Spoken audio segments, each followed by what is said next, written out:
we'll move on to the agenda items now. Have we got any apologies, please, Adam, or whoever? Yeah, we've got apologies from, as you know, from Councillor Reid, also from Councillor Morland and from Councillor Borman. Is your Georgia any additional ones? Thank you. No? Sorry, yes, we did a lot of head shaking.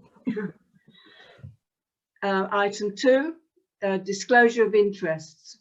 To deal with any disclosure by members of any disclosable pecuniary interests and interests other than pecuniary interests as defined under Seaford Town Council Code of Conduct and the Localism Act 2011 in relation to matters on the agenda. Have we got any tonight?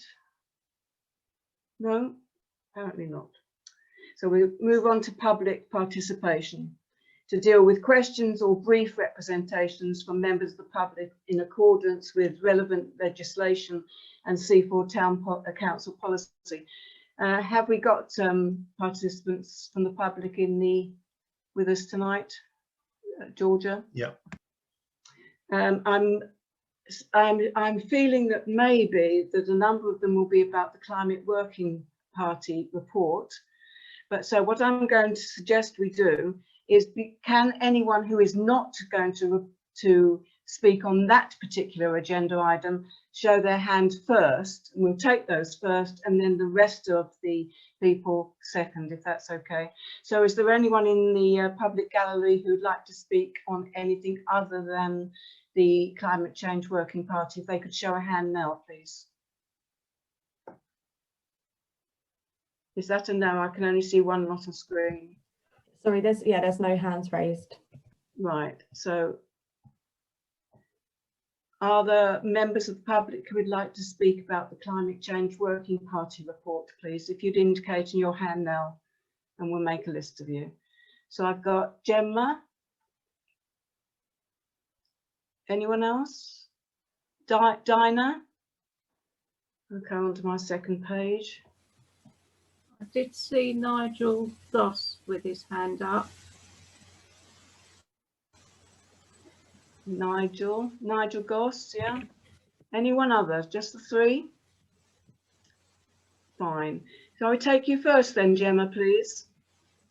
Sorry, I don't wish to speak. All right, okay. Gemma. Hello. Good evening. Hello. Yes, so I'd like to support the motion for a climate action day. As STC declared a climate emergency and should hold an event to explain what this means to the residents and give them a chance to ask questions.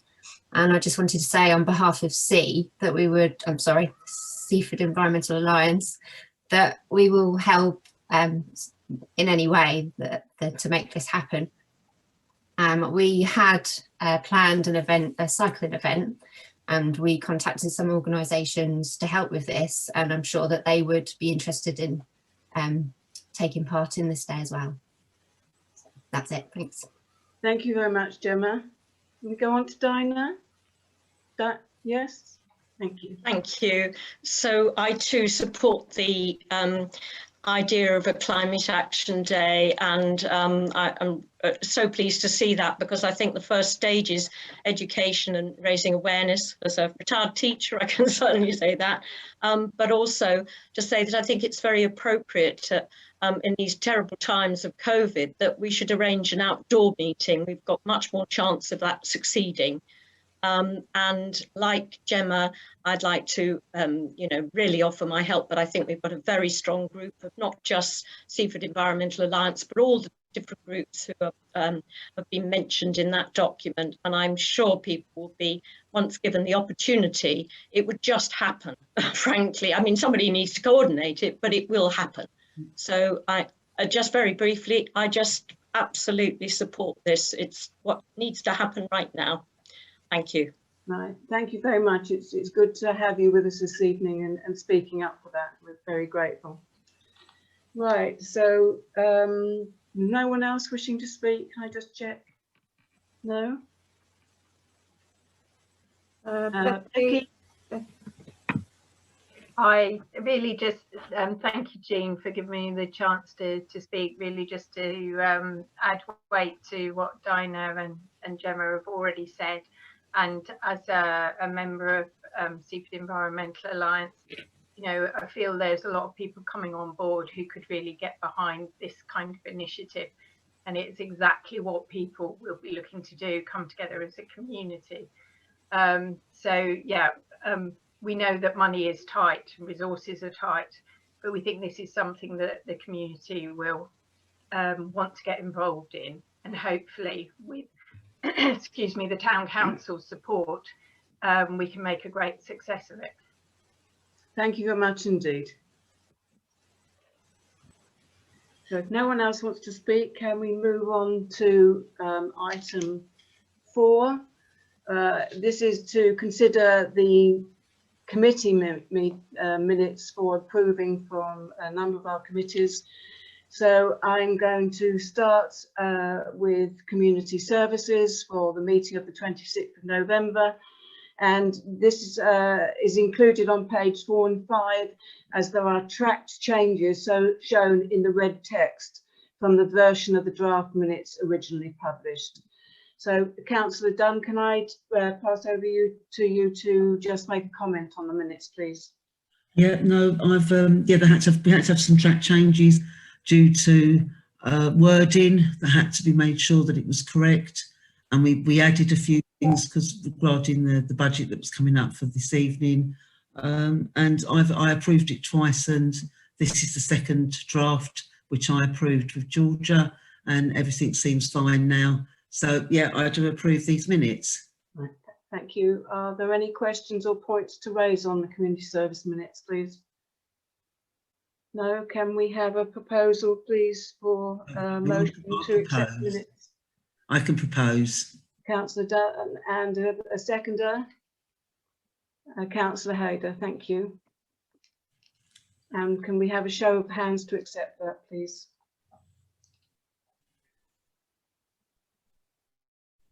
Okay, Isabel?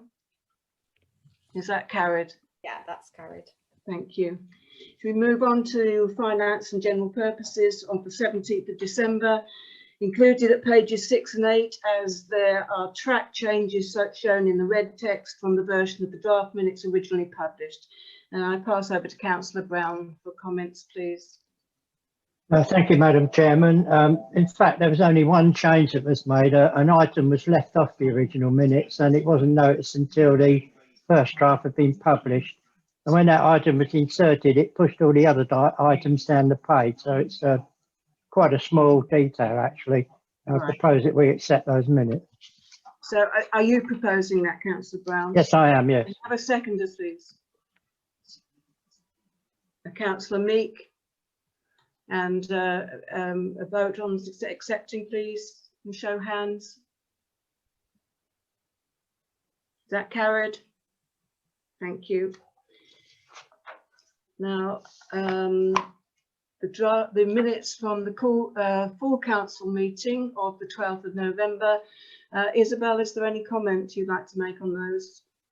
Nope, sorry, I don't have any comments on those. Anyone wants to make a comment? Can we have a proposer that we accept them, please? Councillor Brown, and a seconder?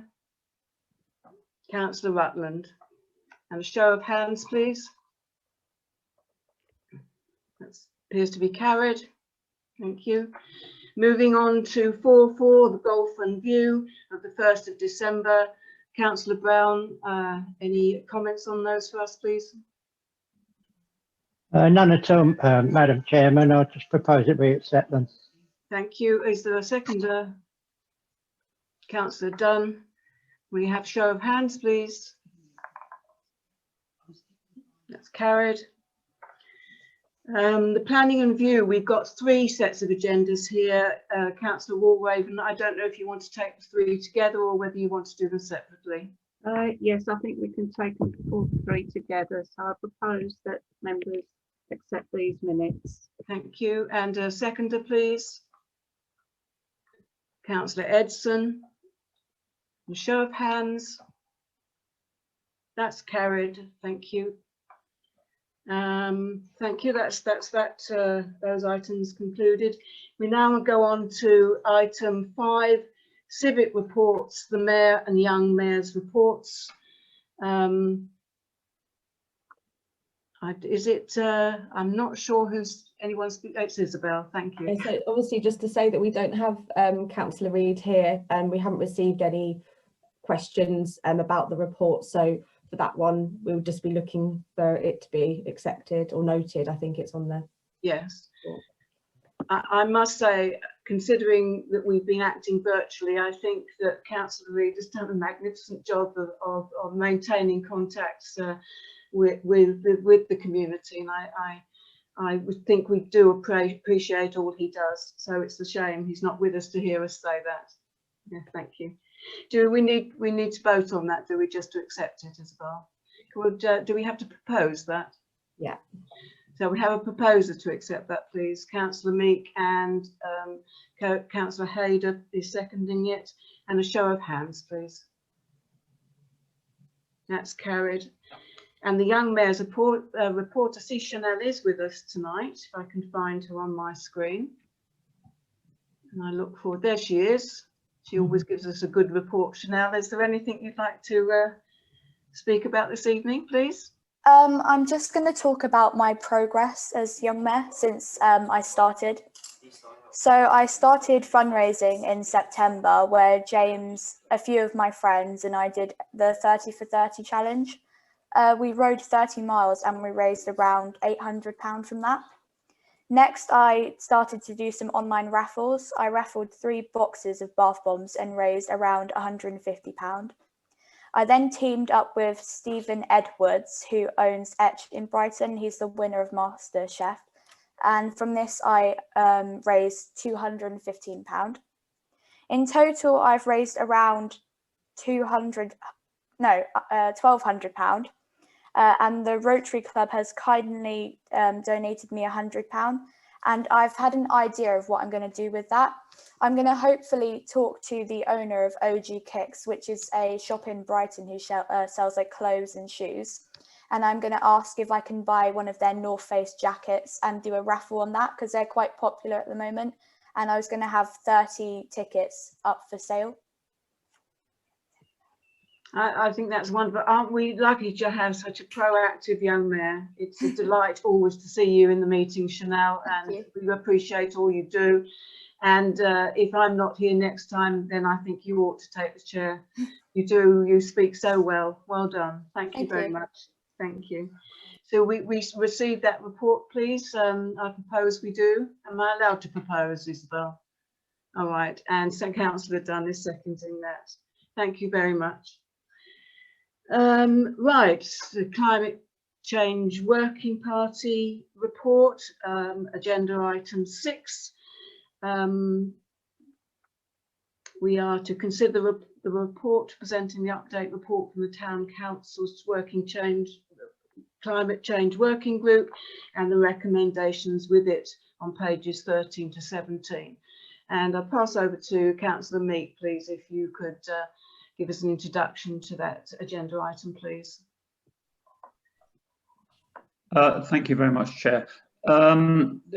This is something that maybe the Climate Change Working Group would have brought forward earlier, but with the restrictions of COVID, it's obviously been impossible.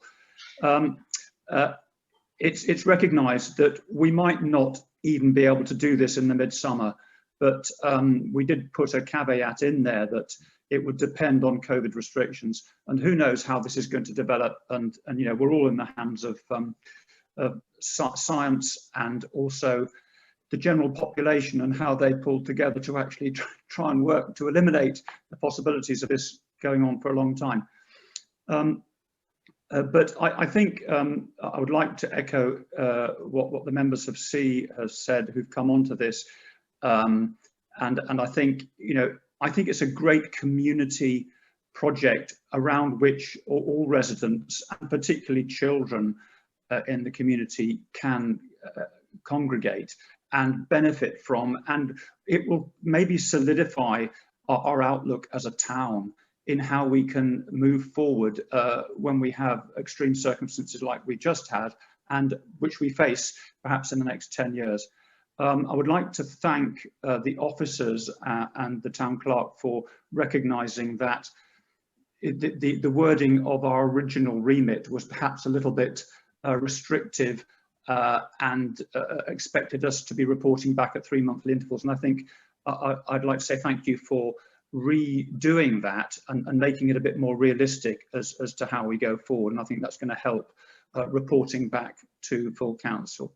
So I sincerely hope that councillors will support this idea, even if it doesn't, even if we don't manage to do it this year. We could lay the foundations in planning for it to go forward, maybe at another time, perhaps in the autumn or even next year if we don't manage it this year. So I think it's a good base to work for this year now, in the anticipation that it will happen sometime, if not this summer.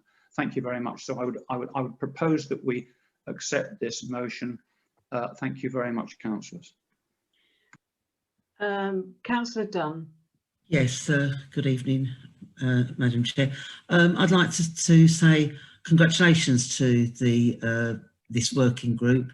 The report was excellent. It was very concise, very easy to read, very, very well laid out. So, you know, well done for that, for the hard work that you've put into that. And just to say, I do completely support this group and its recommendations. So, yeah, I'm completely behind this. Thank you. Thank you. Councillor Brown. Yes, thank you, Madam Chairman. I'd like to ask Councillor Meek to sort of update us. I believe that several councillors have now joined sub-working groups on the climate change working group. I think I know to what you're referring, Councillor Brown, which is really the it's to do with the CARES project, which is really being run by the Seaford Community Partnership, but it's certainly a lot to do with what we're trying to achieve and the other groups in the town. Yes, I think Keith Blackburn, who's the chair of SCP, has persuaded or encouraged various councillors to join the 5 projects so that there can be a link between council and the individual projects. I think this is a good idea in involving councillors in those projects, but also having different people reporting back on the project so that it's a bit more spread amongst council. I hope that answers your question. May I ask Adam if you wanted to add anything up, because I know that you had some involvement in discussions on this particular point. Thank you, Chair, and thank you again to Councillor Meek for the excellent report from the group. And just to say, as has been discussed with Councillor Meek and other councillors involved with this group, 2 points I think would be helpful for councillors to hear as well.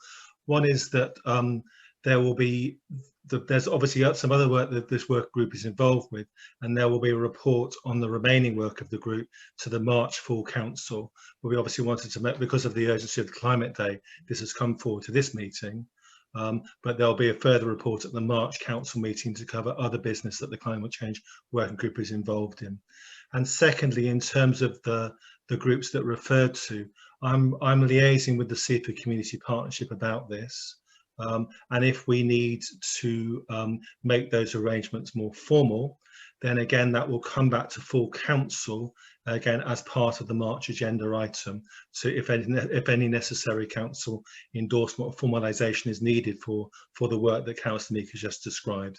I'm getting clarification on that from Seaford Community Partnership first, in other words what their anticipated remit is, and then once we have that, then it may well come to full council if required for formal endorsement, and we'll do that at the March meeting. Thank you, Chair. Thank you. Any other councillor wishing to speak or make a point? No. Councillor Meek, Isabel, we've got and there were 2A and 2B. Can we take those together under Councillor Meek's proposal, or do we need to do them separately, please? It depends. So I would go back to Councillor Meek and ask if he's proposing them en bloc or if he's proposing them in turn. Chair, I'm happy to take them en bloc if councillors are happy with that. Yes. We'll take them in. So so you're proposing that we accept the full report, Councillor Meek? Chair, is Councillor Brown wishes to speak. Councillor Brown, thank you. Yes, thank you, Chair. I think we should also include the amendment on item 1.5, which is a change to the tasks of the working group, just to make sure that we're absolutely clear on that. Do we need a change of wording on that then, Gemma? No? No? Okay. So the proposal is that we accept the contents of the Working Party Report 1, 2A, 2B, and Councillor Brown wants to add in 1.5. Is that correct? Can we vote on that? Can we have a show of hands to accept then, please? Sorry, we need a seconder first. Oh, true. Councillor Evenden, thank you. Can we have a show of hands? Carried? Yeah, that's carried. Good, thank you very much indeed.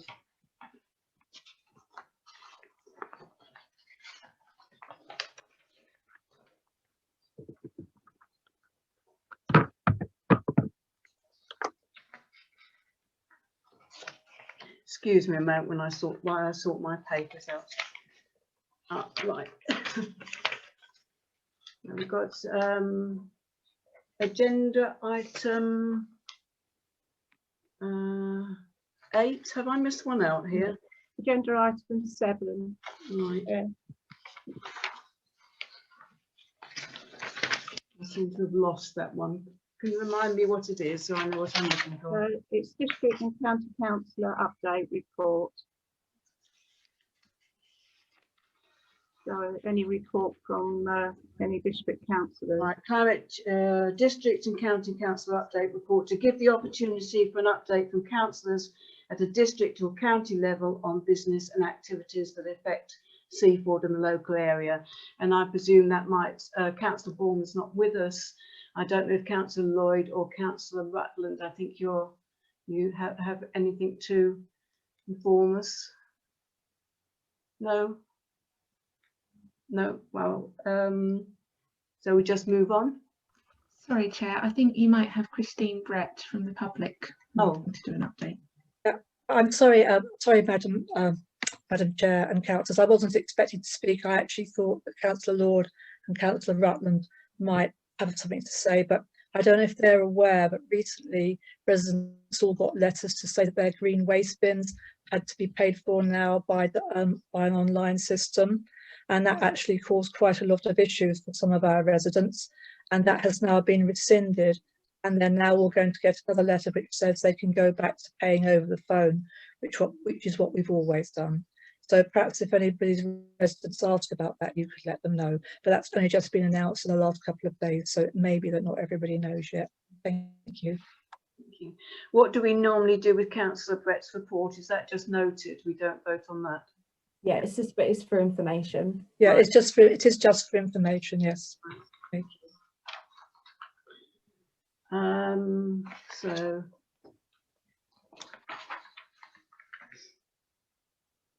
we now move on to agenda item 8, the COVID-19 position statement.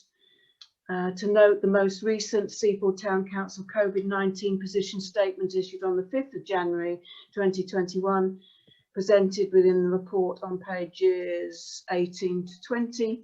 And I'll pass over to Adam to speak to this, please. Thank you, Chair, and good evening again, everybody. Again, I'd really just asking councillors to note this report. Councillors have been updated with this information as we were progressing, so should hopefully be in a good position to note this. Just a couple of quick comments before we do that. I would just want to acknowledge the fact that the government made changes to regulations twice, once just before Christmas, 23rd, 24th December, and once in the new year, 4th of January. And as the position statement shows, we fully complied with those regulations on both occasions. And I want to thank the officers who stepped up and made sure that all the necessary work was undertaken to make sure we were complying and also sharing information about these regulation changes amazingly promptly, as we should be doing, as obviously as a local council in these circumstances. And I think the other thing, perhaps partly for members of the public, is to say that we're very conscious around the fact that we have, for example, some concession holders, and the officers have been working very hard with those concession holders to make sure that they're fully conversant with any necessary regulations, and also regularly checking in with them to make sure we are doing all we can to maximise the risk management around COVID-19. I think that's all I need to say on this item. Thank you very much, Chair. Are there any queries, please?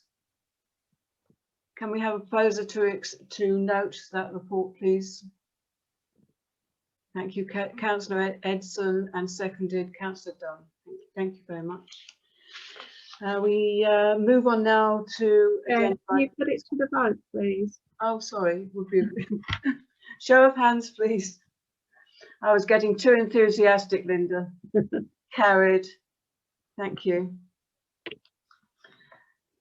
Town Clerk's update reports. We'll pass over straight to Adam. Thank you very much, Chair. I can't believe it's nearly 2 months since I started. It feels like 5 minutes in a really good way.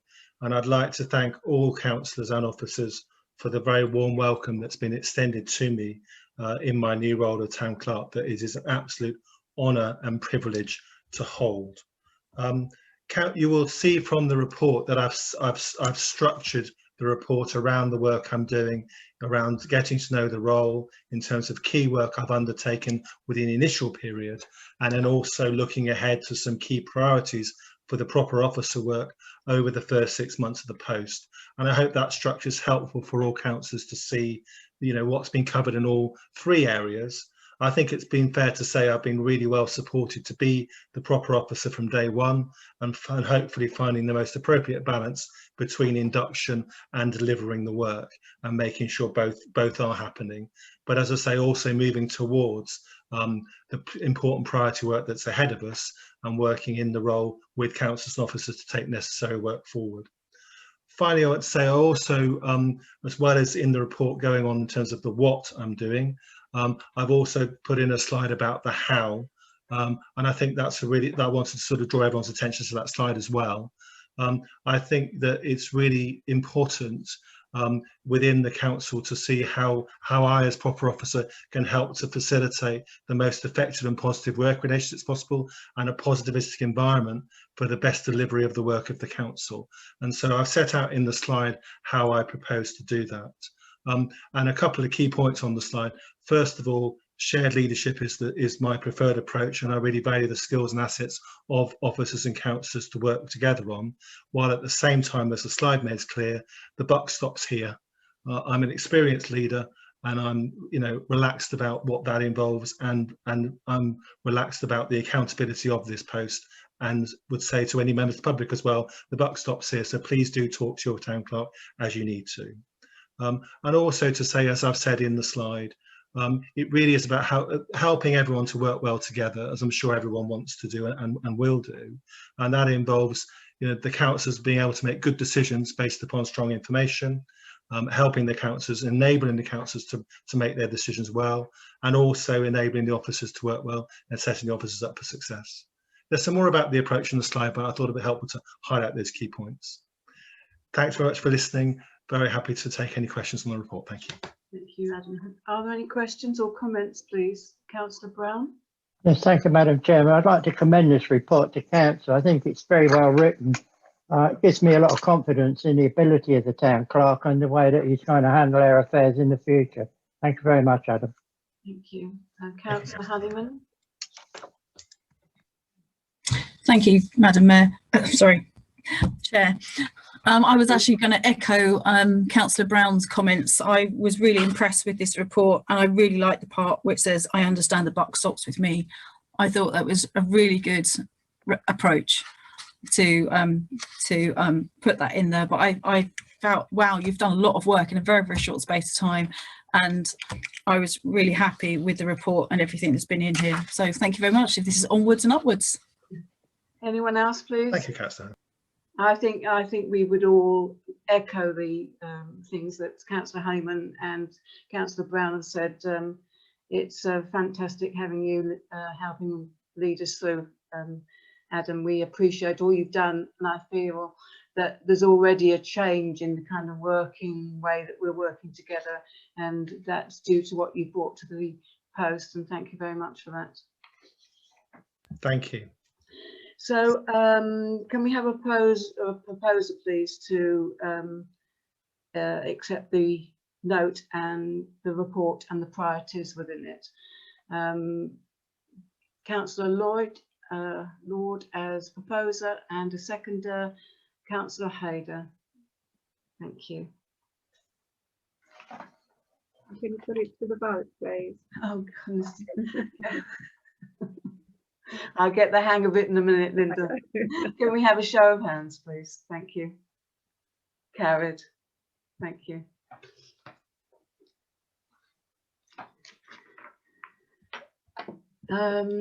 Agenda item 10, conclusion of audit and annual accountability governance return, to consider report on pages 25 to 32. Now, does this go to Karen or does it go to Adam to speak to this, please? This will be the RFO. Karen speaking on this one. Thank you.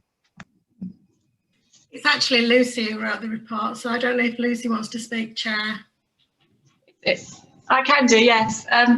So this report is really just to inform the councillors that the annual governance and accountability return has received an unqualified opinion with no exceptions. And whilst there was an issue with the date when this was received back, the website has now been updated with relevant information, and the members of the public are able to purchase a copy of the AGAR for 50p. Thank you. Thank you, Lucy, very much. Any comments or on this, or questions? This is a slightly unusual item, really, wasn't it, that we got it late? It is that one, is it, Lucy? That's the one, yes. Yes, okay. So can we have a proposal that we accept this report, please? Councillor Brown, and a seconder, Councillor Argent. And shall we have a show of hands? Carried, thank you. Moving on to agenda item 11, full council draft budget 2021 to 22, and to consider the report on this goes from pages 35 to 56, and this does come to you, Karen. Thank you, Chair. I'd just like to reiterate that the current situation with COVID-19 at the moment looks like it may carry on and impact 2021, whereas we were hoping that it wouldn't do. At the moment, the golf course and the View are both closed, and I don't think it's likely to change at least until March at the earliest, and potentially, at least for the View, could go on into the new year, into the new financial year, that is. And I'd just like to say that although the income has been budgeted on a very, very prudent basis, it hasn't taken into account a full lockdown.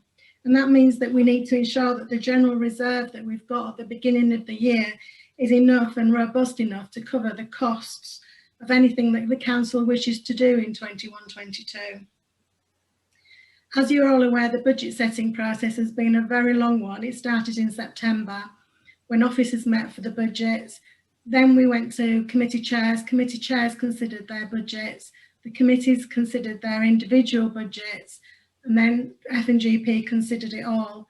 And F&GP were happy with the recommendation that we must actually budget for at least £100,000 this year to go into the general reserve. There is a change, I'm afraid, to the presented figures tonight. It's come to light literally today that the cost of replacing the proposed tennis courts every 10 years needs a sinking fund of £5,400 a year, which is more than the 4,800 which is actually in the budget. This will change for this current year, but going forward in future years, that will be met from income. It's potentially could be met from income this year, but as it's uncertain, we've still budgeted for it. Now, what this means on the figures that you've been presented with in the report, it means an extra 6 pence a year on the band D. It makes a difference of 0.07%. So the band D, the new band D would be £12.22 and a 13.31% increase on the band D. It doesn't affect in any way if members decided to go for a 15 or 20 or 25% increase. And I'd be pleased to answer any questions that anybody might have. Are there any questions, please? I'm sure there are. Councillor Brown and then Councillor Hanneman, Olivia Hanneman. Thank you, Madam Chair. I'd like to thank the members of the finance team for the sterling work that they've done in putting the budget together. It's extremely hard work, and having worked with them through some of it, I know how hard they have had work to get those figures together. I'd also like to point out that when we put forward the recommendation with F&GP a couple of months ago, things have changed considerably since then. And we now find ourselves in a second lockdown. And my opinion is that lockdown will not free up leisure and golf and facilities and things like that until about June, July next year. If that happens, and it is likely to happen, that's going to take roughly £10,000 a month out of the 100,000 that we're thinking of putting into reserves at the moment. So it's going to seriously deplete the reserves we're going to be left with in the case of an emergency. Also, if we do have another emergency similar to the COVID one at the moment, we would find ourselves in, I think, quite a bit of financial trouble. I've written to all the councillors tongue-in-cheek and suggested that at the moment we should increase the precept to 20%. You've got the figures for that because I've sent them to you already. And the reason for that is that we need to make sure that we've got sufficient money in our reserves to take us through to the end of the next financial year. So I'll ask council to consider that upgrade to 20%. I know it's not very favourable with some councillors, but I think it's a must at the moment. Thank you. You've got Councillor Olivia Honeyman next. Thank you.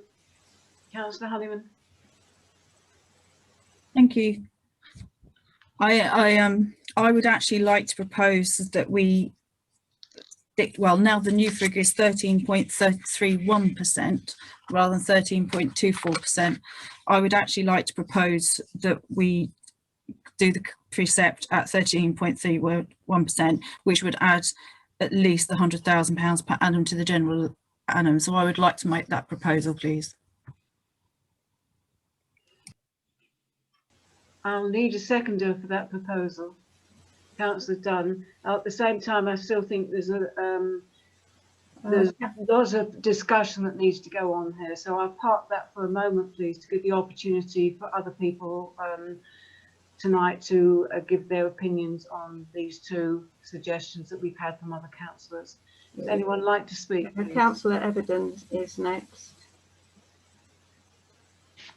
Councillor Everton. Councillor Everton is next. Oh, sorry, I forgot to unmute myself. I'd just like to say that it's not all doom and gloom. There are sort of some good things that have happened lately. We've sold some beach huts, and I think that's not in the budget. I don't think those figures, but there have been some beach huts sold, and also I think as we come into the warmer months and summer comes, we are really expecting, there was an article on the BBC as well tonight, that a big boom in staycations and places like Seaford looking to really have a boom with tourism and with local people staying home but using the beach and the facilities. Similar to we had at the end of the first lockdown, we had a brief shining moment where we all went outdoors before we were locked up again. But during that time, we had a lot of visitors and footfall that was great for business and great for the town. So, there could be, it's impossible really to say one way or the other because we don't know when this lockdown situation is going to end. But we do hope it's this year, and we do think that when people can go partially out of lockdown where they're allowed to use outdoor spaces, that this town will benefit from that. And the other thing I'd like to say is my usual, rant about food banks and things like that. And when it comes to raising the precept, I just want to point out that there's been an enormous increase in the number of people using food banks, and that's local families. The big increase in food bank use has been people who are working, where previously it tended to be people sort of unemployed or who had lost jobs, but there's been an enormous increase in working people using food banks. And what that means is those people already can't afford the precept that they're paying now. If you're using a food bank, you can't, you're paying your council tax at the cost of buying your own food. So I just want to remind everyone, I know that it's actually a small amount that goes on at the over the course of the year, but there were already a lot of people who can't afford the current council tax rate. So I just really want to look at the increase in a sympathetic way for those people. Thank you. Any other councillor wishing to speak, please? Councillor Hayder. Councillor Hayder, yeah, thank you. Yes, what I like to say, we can hear you. Yeah, what I like to say, because this COVID-19 is affect everybody, doesn't matter rich or poor or everybody, all the business. I know all my friends who got a business there, everyone suffering. And on this difficult time, I think we should consider, as Olivia said, 13.1, I think it is right figure. And if we go any higher, it will be burden for the resident in Seaford, especially this difficult moment. Maybe in future, when things get better, we can look forward for increase due that time. Thank you. Anyone else? Councillor Meek. Thank you, Chair. Councillors will know that I'm more in favour of raising the precept because, like Councillor Brown, I am concerned, as Karen has told us, we do need to have a buffer in the bank to be able to pay, to afford the things that might fall in our laps later. We've been advised this by the actuary, by the financial advisors. I absolutely agree that people are suffering at the moment. However, maybe I put this to you as an idea. There ought to be some means by which those can afford to pay, and those who really can't afford to are given the option not to. I don't quite know how that works, but I don't know if it's possible that we raise the precept with some means by which people who are in extremis can apply to the council to get a rebate or something, or not have to pay it in the first place. I know that sounds a bit wacky, but do you see what I mean? If a lot of people, if 2/3 of the people in Seaford can afford to pay a rise in the precept, then it seems ridiculous to me that they won't when we actually need contribution for the council's finances. Otherwise, we might be in a very precarious situation in a year's time. Thank you. Anyone else wish to speak? Karen wants to come back. Thank you. Thank you, Karen. Just in response to Councillor Meek, it's not something that we would deal with, the inability to pay at this council level. It would be the district council that they would apply to. And it's not something that I'm 100% familiar with. But what I can tell you is that those that can't pay, or those that are receiving certain benefits, they actually don't have to pay, or they get a reduction. And there is also something called the collection rate. So when Lewes District Council work out how much our precept equates to each particular band of account of the residents, they factor into that the collection rate will be, say, 95%, 96%, not 100%. So they know that there will be some people that won't pay, or sorry, can't pay. What's happened this year is that they've actually reduced that collection rate. And that means that by doing that, they've reduced our Band D council tax base, which, as it says in the report, because it's reduced, that adds an extra 50p onto the Band D. So it actually increases the share, if you know what I mean, for the people that aren't able to pay. I don't know if that helps in any way. Councillor Dunn. Yeah, as Chair of Community Services, and I had obviously a budget meeting with Karen. I work really as a chair and with the committee, we work very, very hard to reduce the community services budget, which is one of the most expensive out of all our committees, because at that point it was running really high with the percentage, and then after that, and we managed to get that quite low, which I was really pleased about. And then it all went, then others did theirs, and then it went to F&GP, and F&GP made the recommendation of the first amount, 13.24%, which on reflection I thought was reasonable. We'd done a lot of savings, we'd had to make some hard sacrifices with our projects, but I felt that that was a reasonable amount to put the 100,000 into the reserve. So I can't vote for any higher. So I'm still supporting Councillor Honeyman and Councillor Everton. Thank you. Councillor Honeyman. I'll take Councillor Richard Honeyman first, please. Thank you, Madam Deputy Chair. Yes, the view and the Gulf Committee always seems to come back to that particular situation, and it's an awful lot of the unknown. We don't quite know. I'm hoping that the Gulf bit part will be one of the early parts to get released, and so they can get some golf play out there. Hopefully, when the weather gets better, maybe in a month's time, when it could be one of the first things to do when this lockdown sort of comes out. And in a way, I sort of what Councillor Everton was saying about what might be happening in the spring, summer, and everything. Surely, I can't imagine the view being shut for all that time, one way or other. I just hope that we can actually utilise that particular asset for the town, because otherwise, well, I think it will be a bad summer otherwise. But and it is too much of the unknown, and I can understand councillors finding it difficult. I just think we have to think of some of the people who have been hard hit. Pensioners on the fixed incomes within the town. I just think we have to keep it at the lower amount at this stage. Thank you. Anyone? No further comments? Councillor Honeyman wants to come back. Oh, Lydia Honeyman.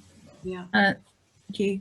I just wanted to emphasise the fact that, people are losing their jobs, people's savings are just peanuts, and I say especially the interest rates. People losing their homes. We don't know what that percentage is in Seaford. We just need to be mindful of it. I do understand as well that the council needs to put money into the pocket into our general reserves, and that was really emphasised and made that really important to a note comment that's been put into all the notes that we've seen, how important that is. But I think this is a year where we've just everyone's got to be careful with everything they do. Thank you. Councillor Brown. Yes, thank you, Madam Chair. I've listened very carefully to what everybody said, and I am receptive to the fact that there are a lot of people in financial difficulties in Seaford. At the same time, we've got to make sure that the council is viable. I'd therefore like to change my proposition to 15%. Thank you. Could I also say that at the moment we've got points of percentage. In the past, we've always gone for a round figure, so maybe that should be 13 or 14% instead of having 13 point something. Would Councillor Brown have a seconder for that proposition, please, of voting? So we've got Councillor Argent is seconding that. So we have two motions. Is it agreed at the moment in front of us, Isabel? Sorry, I'll pass that back over to Adam. I think we're just keeping the list. Yeah, we've got two, as I say, two motions put forward. Councillor Honeyman's and Councillor Brown's amended one. Thank you.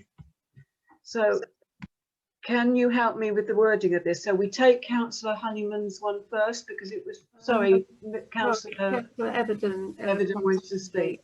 Oh, sorry, I just, well, we know what the figure is for going into the reserves with the 13 point, whatever it is now. What would it be for the for 15? I think it was 115 comes into my head. Yeah, it's before we had the 600 change, it was 115, 286. So it's just less than 115. So it's an extra 15,000. Thank you. In fact, it's 14,686. Sorry. Thanks. So, Councillor Honeyman, do you wish to go forward with your proposal of the 13 point, whatever it is, 42 was it? 13.31, Chair. 31. And the reason, as I think, as our Karen helpfully explained, the 0.31 is so that we get the £100,000 net figure going into the reserves if things proceed as per the current budget that's proposed. That's why the 0.31 is there, I think. So Councillor Honeyman's motion has been seconded. So do we have to have a wording for the vote, Isabel, or can we just vote on that figure? How does this work? It's important to get the wording right on this because it's our most important decision perhaps tonight, isn't it? Sorry, I'm going to pass that back over to Adam again, if that's okay. Right. Adam. Yes. So if you look at the original motion, let me just find that. That's on page 33, is it? So I just need to get to page 33 in my notes. Just bear with me. Thank you. Can I just comment, please, Chair? The resolution needs to say that you want to set a precept of X amount, and I can tell you what those figures are for each motion, and setting a band D of X amount, and that's how the resolution should read. Thank you, Karen. That's really helpful. So the motion is discuss the budgets presented and set a precept increase of 13.31% corresponding to a band D council tax increase of £12.22. Have you got that, Georgia? Thank you. And Councillor Honeyman, you proposed that one, and it's been seconded by Councillor Dunn. And we move forward with a vote on that, yes? Chair, before you do that, can I give you the precept figure, please, because it's not in the report. Karen, it's 984,150. The band D is £104.06. Thank you. So are you saying, Karen, we should just add those on to the end of the sentence that I got Georgia to capture so we have the motion, yeah? Yeah, so the resolution is Karen, that precept of... Yeah. Yeah. Yeah. So I put the increases in, but we've got the net figures as well. So Georgia just needs to have the net figures and increase in it as a sentence. But I think councillors understand what they're voting on now. Thank you, Karen. Can we move forward with that proposal then? Could we've had a proposer and a seconder, and now I would like a show of hands, please. Yes. Okay. Of anyone, all those in favour of that. Can we have a count?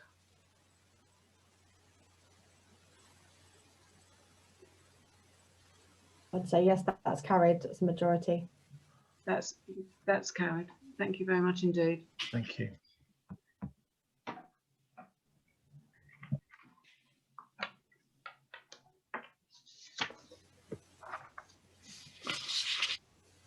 Right, we move on. Do we need to do the rest of the item 11 motions, don't we, Karen? That's the next step. Oh, sorry. Could you? Okay, so they're there again. They are to note the projected. Karen, would you like us to take these one at a time? Are you happy for 2, 3, and 4 to go together? I think they should be done separately, Chair. Okay, so I'll read them out, and then we're going to propose and seconder. Yeah. Thank you, Adam. Okay, the next one. Council are asked to note the projected budgets for the years 22-23, 23-24, 24-25, and 25-26. Thank you. And a proposer, please. Propose we accept that. Councillor Rutland, and then seconded by Councillor Brown. Yes. Point of order, please, Chair. Yes, Point of order. For the precept, it needs to be a recorded vote. No, it doesn't. Don't think so. We can request a recorded vote, but we don't have to have a recorded vote, is my understanding of the standing orders. It does with the principal councils. Has to be, you are right, Councillor Rutland, in the principal councils, yeah. Has to be named vote for those. So can we go back to where we were before, please, Adam? We're voting on now. So just to be clear, Izzy, are we saying we therefore need a recorded vote for item 1? No, that's done, yeah. Thank you. Okay. All right. So we'll proceed with the second part of item 11, the second motion, which has been proposed and seconded. So I think, Chair, we can move to a vote on that item. So we should have a show of hands, please.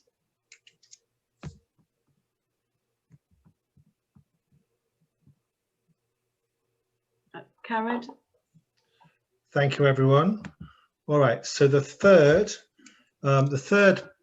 motion is this. It says to resolve to budget to add at least £100,000 per annum to the general reserve until the general reserve is at least £500,000 or equal to 50% of the precept, whichever is the higher.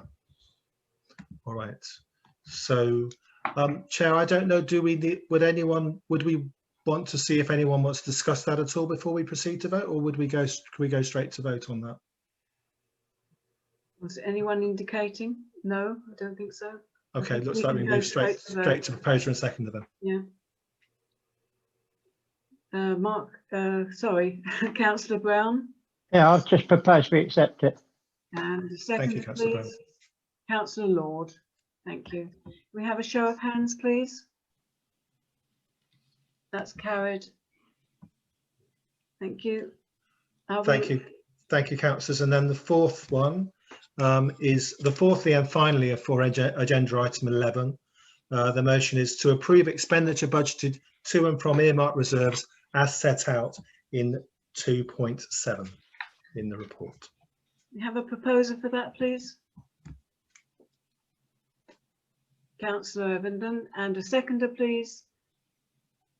Councillor Hayder. Thank you. And a show of hands, please. That's carried. Thank you. Thank you, Chair. That's all the motions in item 11. Thank you. Thank you. The next agenda item is the financial regulations review to consider report 11/20 presenting the revised town council's financial regulations for adoption, and that's pages 57 to 101 in your agendas. Karen, can I pass to you? Thank you, Chair. I apologise for the lateness of this report. It's been due to the circumstances, obviously, of the year. There looks like an awful lot of changes on it, and that's why I've given you 2 copies, because it's quite hard to read when there's so many track changes. Quite a lot of them are just typographical, like for instance we've added full in front of council and things like that. And the main change, as it says in the report, is that on the tender procedure I've increased it so that anything over £200,000 has to come to council first and isn't just accepted by a member or 2 members and an officer. They've been reviewed in line with the model financial regulations, and I'd be pleased to answer any questions that anybody might have. Thank you very much, Karen. Have we questions or comments, please? There's a lot of work here, Karen. Thank you so very much. I'd say that. It's amazing, really. Councillor Dunn. Yeah, I just want to thank Karen as well for bringing this to our attention. I've always been, since I've been a councillor, and that's twice now, I've always been pretty sort of hot on the policies and procedures and the legislation surrounding how we operate as a council. And I've always kept an eye on, which I think are the 2 main policies that we deal with is standing orders for our council meetings and everything else, and obviously financial regs, which are very, very important for how we spend our money, do our tenders, contracts and everything else. So I completely support this. So I'd like to propose that we adopt the revised financial regulation as presented in report 11120. Thank you. Thank you. Can I have a seconder, please? Councillor Brown, thank you very much. And show of hands. That's carried. Thank you.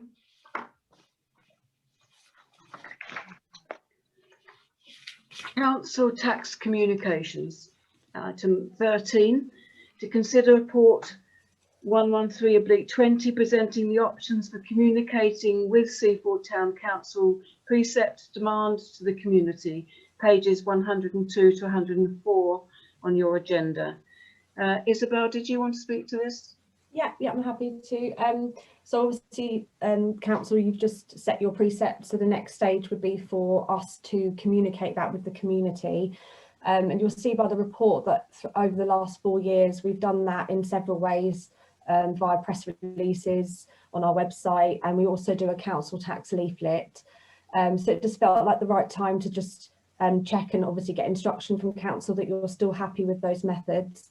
We've also looked at new options this year. I'm going to be working with the town clerk on actually doing some video snippets to upload to social media, just to really help be more accessible to those that find a video easier to understand. And we're also going to look at other ways. So yeah, it's just with the council really to decide mainly on whether we continue to do a printed copy of the council tax leaflet, which accompanies the actual council tax bill when it comes out. And just to highlight from the report that this is the only printed bit of document that we do now. We've not done a printed newsletter for the year. We're actually going to move on to an e-bulletin. So yeah, I'll leave that to discussion now, and I'll take any questions. Thank you. Any questions or points to make, please? Councillor Brown. Yes, thank you, Madam Chairman. I think it's vitally important that we do communicate with our residents. The leaflet that we produced in the last 2 years has gone down extremely well indeed, and I do know that by speaking to residents. The cost of that is really not very much at all when you consider it in the impact it's going to have. We should also bear in mind that while IT systems are very good indeed, not everybody has a computer. In fact, I had a telephone call today from a very irate lady about paying her one of the bin things by computer to Lewis District Council, and she can't do that because she doesn't have a computer, and they've threatened to cut off her bin. I find that quite horrifying. So I'm very much in favour. I think we should print this leaflet and send it out to all our residents. Thank you. Councillor Dunn? Yeah, I was going to actually ask the question of Isabel, but Mark's mentioned it. I mean, I get quite a bit of feedback that people do read this leaflet that we've printed in the past, because it comes up on Facebook where people say, oh, I've received my council tax bill, and there was a leaflet in it from the council about the precepts. So it is widely used. And I wanted to know whether us as a council, do we have any feedback from the residents on the printed leaflet? I mean, Mark says he's picked up stuff and I have, but have we as a council had any positive feedback on it? Because I'm in favour as well for those that don't have a computer. That's my concern. Thank you. In the last couple of years, I haven't. I'm not sure, Georgia, whether you did before. Obviously, I took over. So was there anything, Georgia, before me? Yeah, I think when we first did a leaflet, which must have been, I think it was 4 years ago now, we had quite a bit of feedback in that first year because it was something completely new. I think it was the first thing we did that got through every letterbox in the town, because even when we printed newsletters, they were only left in various places around the town. They weren't actually delivered through the letterboxes. So there was that kind of initial burst of positive feedback. But like Izzy said, I think for the last couple of years, we've not had so much feedback, but maybe because it's become a standard, I would say maybe, so you don't always get the good news, do you? I think just to also add that, as Georgia said, because it reaches every single doorstep, and it is with the council tax bill. I think that's why it's sort of appreciated, because you've got your council tax bill in front of you, then you've got an explanation behind it. So yeah, and also just to add, as within the report, I'll be working with the town clerk a lot this year on engaging with the community and putting together the we want to put together the communication strategy where we will actually be looking at these techniques and finding out from the public what is the best way of communicating and how and when and all of that. So it's part of the bigger picture. Sorry, I was reading something here. Any other comments on that, or shall we have a proposal, please? Sorry, Councillor Richard Honeyman. Thank you. Councillor Honeyman. Thank you, Madam Deputy Chair.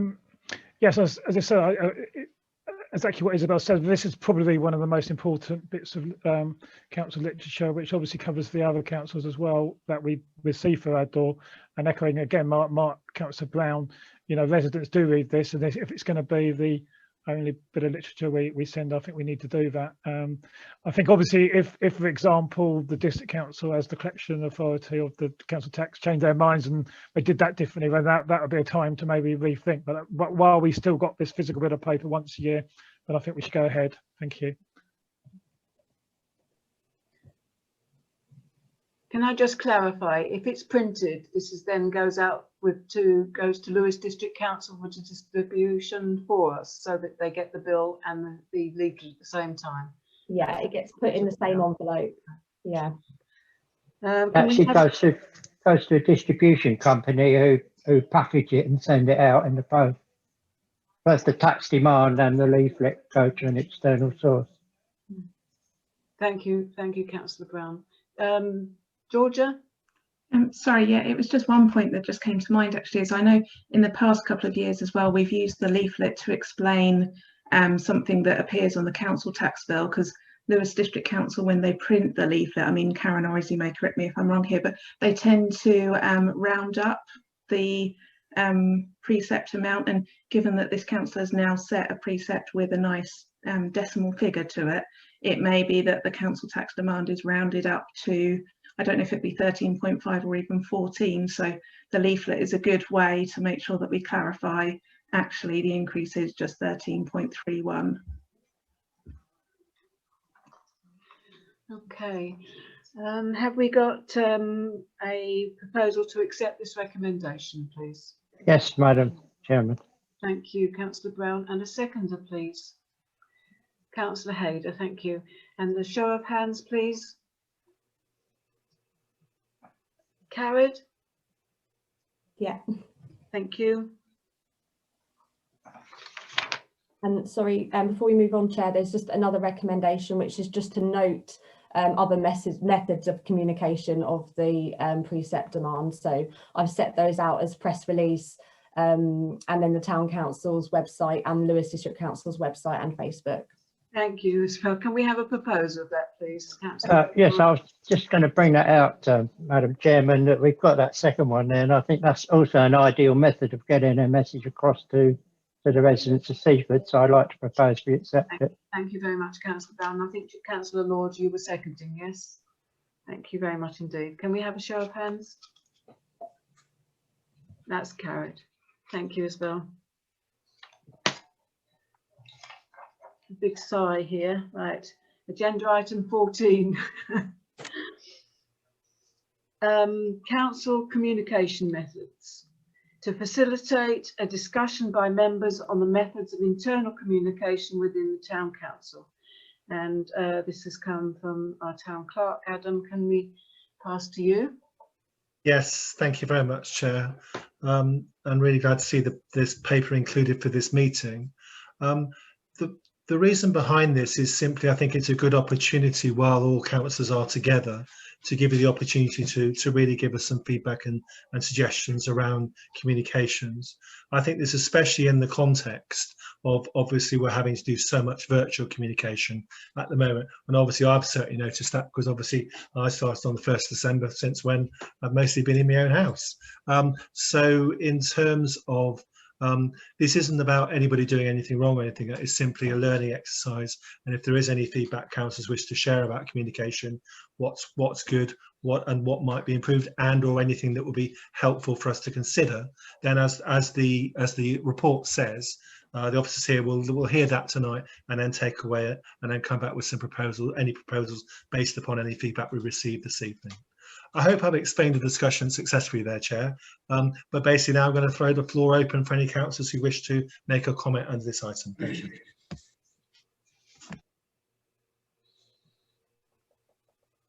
I think we've worn them down, Adam. Honeyman, I can see Councillor Honeyman and Councillor. Thank you. I have to admit that between Christmas and New Year, I tended to not look at my emails for the council, which is hence why I missed some of the emails telling us we should be at certain appointments and everything. Maybe I will, and if something does need a response, maybe that could be somewhere different in the email or something, or a trailer when something needs to be done by a certain time. I remember once we had a personnel committee meeting, and I didn't actually realise how massive and chunky the package was that we were going to have to go through. So sometimes just in maybe the main body of the email, if there's something there that said, look, this could take so many hours to look at, please give us a little reminder, give us a little heads up, that type of thing.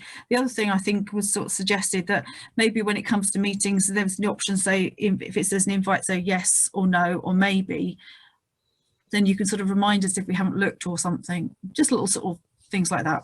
We do try to look, but we now have got this WhatsApp and this emails text that we're getting from the mayor. So hopefully getting back on board, if Christmas is over, New Year's over, getting back on board, checking emails, just some thoughts. Thank you. I think Councillor Dunn was next and then Councillor Everton. Yes, thank you. Yeah, I'm supportive of what Councillor Honeyman has just said. I get many emails like everybody does, and sometimes I look at them and I think, oh, I'll deal with that, but I've got something else to do, or I've got to go to hospital or whatever, and I forget.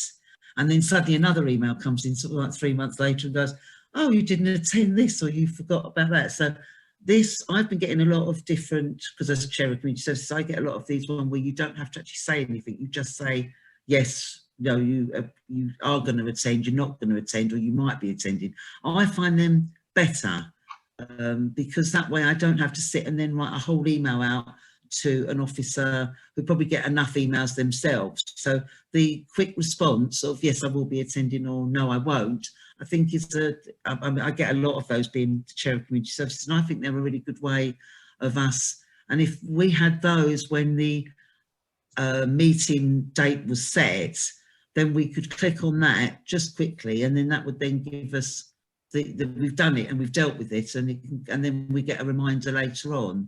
It's just an idea, so to make sort of, so we don't sort of like tie each other up in so many emails. Okay, thank you. Councillor Everton. No, I was just about to pay Tony a compliment and he's cleared off. Tony! Oh, he's back. Yeah, I got an invitation today from Tony for the Assets Working Group that has an RSVP tab, which is what I get at work. I don't get invites to meetings at work and you don't respond to them. You have to say yes or no. So just Tony's on the leading the charge there on the technology, giving us an RSVP tab, and also means he hasn't got to collate all the responses as well. So I think we should probably just adopt an invite with a response button method. Councillor Meek. I don't know if anyone else has this, but I find on my Gmail account, if you haven't responded to a particular email after 3 or 5 days or something, it comes up with a little banner and says, did you want to respond to this, or something, this came in 3 days ago. I don't know, does the Outlook account and the council Outlook have that facility, so that if there was something that needed a response, that it could just remind you that you haven't, so that, as Councillor Dunn said, you know, if you have rushed out the door and thought, I'll look at that later, and then completely forgotten, when you opened up your computer 2 days later, it may just remind you that you haven't acknowledged that or whatever. I do get those, James, so they must be there somewhere, some reason. It says to me, there was an email that looks as if you haven't responded to it.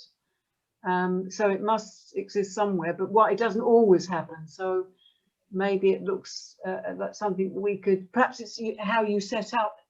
I get confused between what I can set up on the page and what is generally set up for officers for us.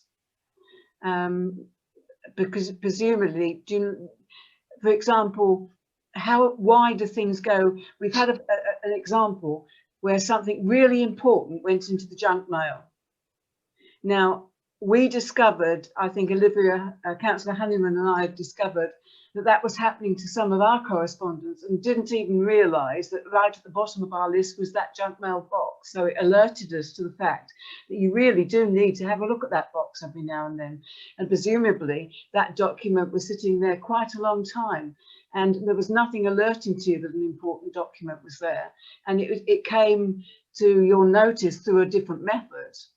In other words, by them saying you haven't paid your bill or something. So I don't know how all those different processes are set up. Are they inherently in the system itself, or do we have access to changing some of these processes? Isabel.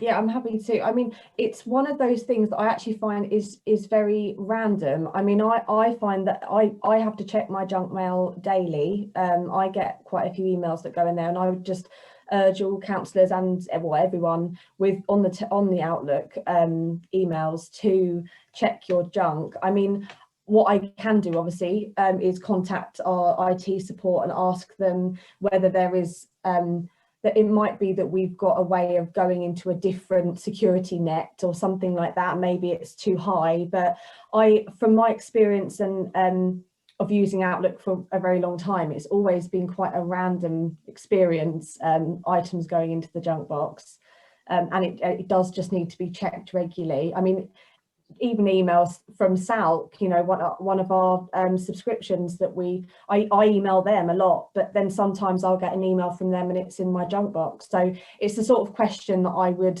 like to put forward to our IT company, just to ask them if they can help with that, if there's any answer, and then obviously I can then let councillors know what that is.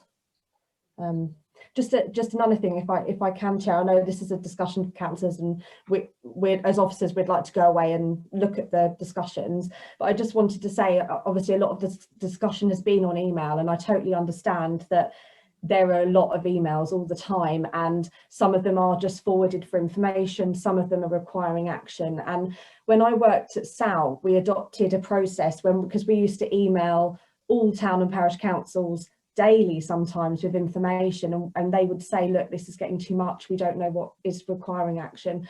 So we adopted a process where in the subject heading, we would in capital letters say for action or for information or response required. We would put in, so it was very clear. So something simple like that you might find helpful, so that when you have that email in your inbox, you can skim through, and anything that says for information you might want to leave as a lower priority for the things that obviously require action or need a response. So that's something that we can obviously go away and look to, you know, discuss and look at being an option, because it's quite an effective but quick way of filtering through your emails. Yes. Councillor Brown. Yes, thank you, Madam Chairman. I received an email from Trevor Lego at Stoke today, and on that email it was an invitation to a meeting. It said accept, decline, delete, which tells the sender whether you've read it or not, whether you're accepting the invitation. That is a common thing in Outlook. That's okay if you're getting an invitation. There's also a facility in Outlook which tells the sender whether the person who's receiving the email has actually opened it or not. I think we could probably look at that with Sussex County Council IT.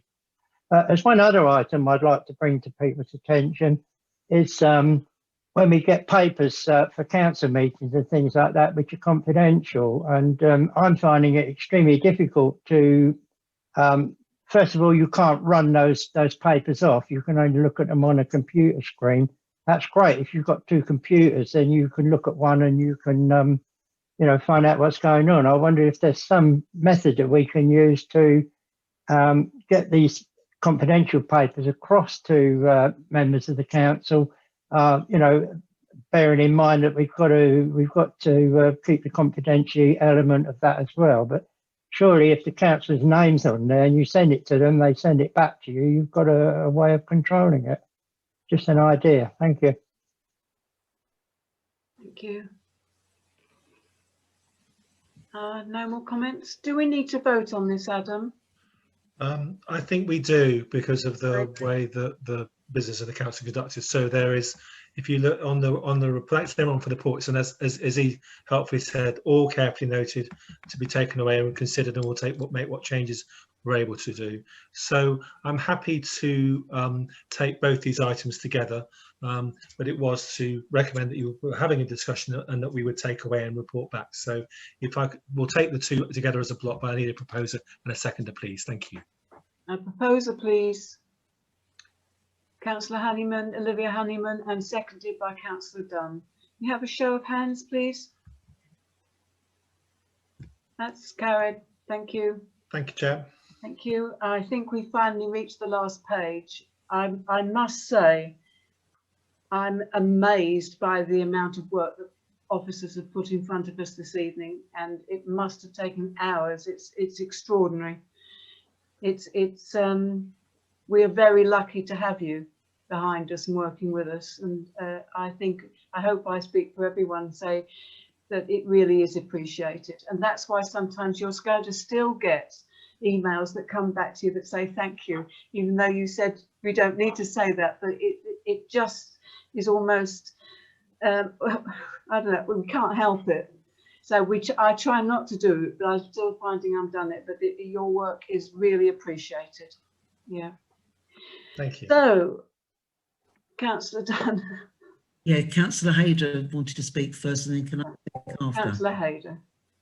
Yes, good evening, everyone. Yeah, before we go, we must say our mayor and Chanel young lady is our young mayor, and Adam and all the office staff, Karen, everyone in office, Georgia, Karen, Lucy, everyone. We must appreciate this crisis time, and Isabel, how much they effort and how whole year through they work in the crisis time lockdown, and they done very well. We should clap for them. Yay! I'll clap for them. And yeah. I'm very impressed that short time, Adam, how much Adam does the work. I haven't had my virtual meal yet. My virtual takeaway, you promised. Yeah, I'll send when you. We shall all have to have one of these meals together when we can come together again to appreciate. Yeah, and when we saw, because we are in the lockdown, everybody is isolated in their house, and when we saw in our Zoom meeting everybody's face, then I feel we are supporting each other. We are not alone ourselves. Thank you. Anyone else? Councillor Dunn wants to come back. Yeah, I'd just like to say thank you, Councillor Cash. This is your first council meeting for chairing, and I think you've done an exceptional job. Well done. And it is daunting chairing a meeting. I mean, I chair community services, and even though I've done it for, it's my second year now, I still legs shake under the table. Yes. Nerves. So, and that's a meeting. That's only 9 people. Especially so as so many of you are so much more experienced than I am. So thank you. Thank you, Belinda, for your support, and all of you for helping me through, and officers as well. Thank you very much. I think I'm going to finally draw the meeting to a close, and the time is 20. Can I just make a comment, please? Oh, Karen, sorry. First of all, I'd like to say thank you to councillors on behalf of all of us. Your appreciation is very much appreciated. But what I wanted to come back on was the precept amount, what Georgia mentioned with the council tax leaflet, because sometimes, yes, it does change slightly from the exact figures, but while the meeting was going on, I've put the figures into Lewis's precept calculator, and it does come out with exactly the same council tax band, but it's 13.3%, so they've knocked the 0.1% off, which is positive. And it's a 12.9% increase in the precept, but a 13.3% increase in the band D. But what is ever so slightly different, it says it's £12.23, whereas because of rounding and everything, my spreadsheet's made it £12.22, but the difference is £91.83 to £104.06, which is the figure that we mentioned, and it is actually £12.23. So I just wanted to clarify that, really. That's brilliant. Thank you, Thanks, Karen. That's really helpful. Thank you. Thank you. Right, I'm trying to close the meeting now, and thank you again. And the time. Thank you very much. Good night. 2030. 2030. Yeah. Thank you, Jane. It's been a pleasure. Thank you. Thank you.